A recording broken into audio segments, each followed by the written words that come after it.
السلام علیکم پاکستان، حمید نقیبی آپ کی خدمت میں حاضر ہے۔ ناظرین، کیا آپ کو لگتا ہے کہ آپ کا بچہ ایک مہنگی ڈگری لے کر کامیاب ہو جائے گا؟ تو ذرا ٹھہریے، میں آج آپ کو یہ خبر بتا رہا ہوں کہ جن دوستوں کا چرچا پوری دنیا میں ہو رہا ہے اور جن سے ایلون مسک نے ان کی کمپنی $60 ارب میں خرید لی ہے، انہوں نے یونیورسٹی کی تعلیم ادھوری چھوڑ دی تھی۔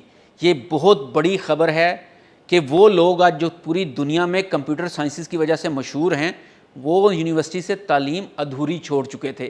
آج کل کا سوشل میڈیا اور ٹیک کی دنیا میں اس خبر نے آگ لگائی ہوئی ہے، جس نے بڑے بڑے تعلیمی ماہرین کے ہوش اڑا دیے ہیں۔ کراچی کے ایک ہونہار نوجوان صالح اور ان کے 3 دوستوں کی کمپنی کو دنیا کے امیر ترین انسان ایلون مسک نے $60 ارب کی ڈیل کی پیشکش کر دی ہے۔ لیکن کیا آپ جانتے ہیں کہ ان چاروں نے دنیا کی سب سے بڑی یونیورسٹی MIT کو محض اس لیے خیر باد کہہ دیا تھا کیونکہ ان کے نزدیک ڈگری کا کاغذ ان کے ویژن سے چھوٹا پڑ گیا تھا؟ جی ہاں، انہوں نے تعلیم ادھوری چھوڑ دی، دنیا کی تنقید سہی، لیکن پیچھے نہیں ہٹے۔ والدین نے بھی برا بھلا کہا اور رشتہ داروں نے بھی تانے مارے کہ یہ نالائق ہیں، لیکن آج ان کا بنایا ہوا AI ٹول کرسر پوری دنیا کی کوڈنگ انڈسٹری پر راج کر رہا ہے۔ والدین توجہ دیں، یہ کہانی صرف ان 4 لڑکوں کی نہیں، یہ آپ کے بچوں کے مستقبل کا نقشہ ہے۔ اگر آپ آج بھی اپنے بچوں کو وہی 40 سال پرانا نصاب پڑھانا چاہ رہے ہیں تو یاد رکھیں، آپ انہیں آنے والے کل کے لیے نہیں بلکہ گزرے ہوئے کل کے لیے تیار کر رہے ہیں۔ جین زی کے لیے یہ کہانی ایک مثال ہے کہ اب کامیابی کا راستہ یونیورسٹی کی راہداریوں سے نہیں بلکہ آرٹیفیشل انٹیلیجنس کی لیبارٹریوں سے گزرتا ہے۔ آج کی اس انویسٹیگیٹو رپورٹ میں آپ کو دکھاؤں گا کہ کیسے زیرو بینک بیلنس والے ان 4 دوستوں نے ایلون مسک کو اپنی میز پر آنے پر مجبور کر دیا۔ اس ویڈیو کو آخر تک دیکھیں کیونکہ یہ آپ کے بچے کے مستقبل کا رخ بدل سکتی ہے۔ جین زی، میری بات غور سے سننا، یہ وہ نسل ہے جو 9 سے 5 کی نوکری کے لیے پیدا نہیں ہوئی۔ ان 4 دوستوں نے بھی یہی سوچا تھا۔ 2022 میں جب پوری دنیا صرف ChatGPT سے نظمیں لکھوا رہی تھی، ان 4 نے ایک پاگل پن والا آئیڈیا سوچا۔ انہیں احساس ہو گیا تھا کہ آرٹیفیشل انٹیلیجنس کی رفتار تعلیمی نصاب سے کہیں زیادہ تیز ہے، اور اگر انہوں نے ڈگری مکمل کرنے کا انتظار کیا تو اس تاریخی موقع کو گنوا دیں گے۔ انہوں نے 2022 میں اپنی کمپنی اینیسفیئر کی بنیاد رکھی، لیکن شروعات انتہائی کھٹن تھی۔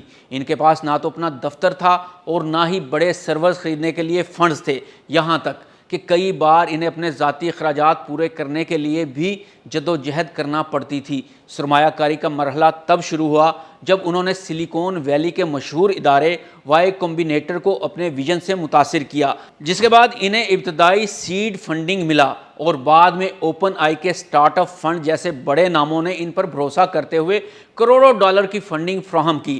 مشکلات کا سلسلہ یہیں ختم نہیں ہوا، انہیں گوگل اور گٹ ہب، مائکروسافٹ جیسے جنات کے کو پائلٹ جیسے ٹول سے مقابلہ کرنا تھا، اور کئی بار ایسا وقت بھی آیا جب ان کا سافٹ ویئر کریش ہو جاتا یا مارکیٹ اسے قبول کرنے سے انکار کر دیتی۔ لیکن ان کی کمپنی تب اپنے پیروں پر کھڑی ہوئی جب انہوں نے صرف ایک ٹول کی بجائے ایک مکمل AI نیٹو کوڈ ایڈیٹر یعنی کرسر لانچ کیا، جس نے ڈیولپرز کی پیداواری صلاحیت کو 10 گنا بڑھا دیا، اور دیکھتے ہی دیکھتے یہ دنیا کا سب سے پسندیدہ کوڈنگ پلیٹ فارم بن گیا، جس کی قیمت ویلیویشن آج اربوں ڈالرز میں ہے۔ ان تینوں نے وہ کیا جو بڑی بڑی کمپنیاں 10 سال میں نہیں کر سکی تھیں، انہوں نے AI کو انسانی دماغ کی طرح سوچنا سکھا دیا۔ اب یہاں سے کہانی میں وہ موڑ آتا ہے جو آپ کے ہوش اڑا دے گا۔ 2024 اور 2025 میں کرسر ایک وائرس کی طرح پھیل گیا تھا، دنیا بھر کے ڈیولپرز نے اسے اپنا لیا، لیکن اصل دھماکہ تب ہوا جب ایلون مسک کی نظر ان پر پڑی۔ مسک کو اپنی مریخ کی بستی اور ٹیسلا کی خودکار گاڑیوں کے لیے ایک ایسی طاقت چاہیے تھی جو سیکنڈز میں لاکھوں لائنز کا کوڈ لکھ سکے۔ مسک نے ان 4 ڈراپ آؤٹس کو بلایا اور میز پر $60 ارب کا معاہدہ رکھ دیا۔ سوچئے، وہ لڑکے جنہیں سوسائٹی نے رد کر دیا تھا، آج وہ اس دنیا کے سب سے طاقتور انسان کے پارٹنر ہیں۔ یہ ہے آرٹیفیشل انٹیلیجنس کی طاقت، یہ ہے صحیح وقت پر لیا گیا وہ رسک جو آپ کی نسل کو لینا چاہیے۔ ناظرین، یاد رکھیں، لوگ کہتے ہیں کہ AI نوکریاں چھین رہا ہے، لیکن میں کہتا ہوں AI امیر ہونے کے مواقع بانٹ رہا ہے۔ ان 4 دوستوں میں اور آپ میں صرف ایک فرق ہے، انہوں نے وقت کو پہچان لیا۔ اگر ایک پاکستانی نوجوان اپنے 3 غیر ملکی دوستوں کے ساتھ مل کر 2026 میں ارب پتی بن سکتا ہے تو آپ کیوں نہیں؟ یاد رکھیے، 2026 میں آپ کی نیٹ ورک اس بات سے طے نہیں ہوگی کہ آپ کے پاس ڈگری کون سی ہے، بلکہ اس بات سے طے ہوگی کہ آپ اے آئی کو کتنی مہارت سے استعمال کرنا جانتے ہیں۔ کرسر کے ان چاروں بانیوں نے ثابت کر دیا کہ اب گیم بدل چکی ہے۔ ناظرین، اب ڈگریوں کا دور ختم اور سکلز کا راج شروع ہو چکا ہے۔ تو کیا اب آپ بھی پرانے سسٹم کے پیچھے بھاگیں گے یا اپنا کرسر خود بنائیں گے؟ فیصلہ آپ کا ہے۔ حمید نقیبی کو اجازت دیجیے۔ اللہ حافظ۔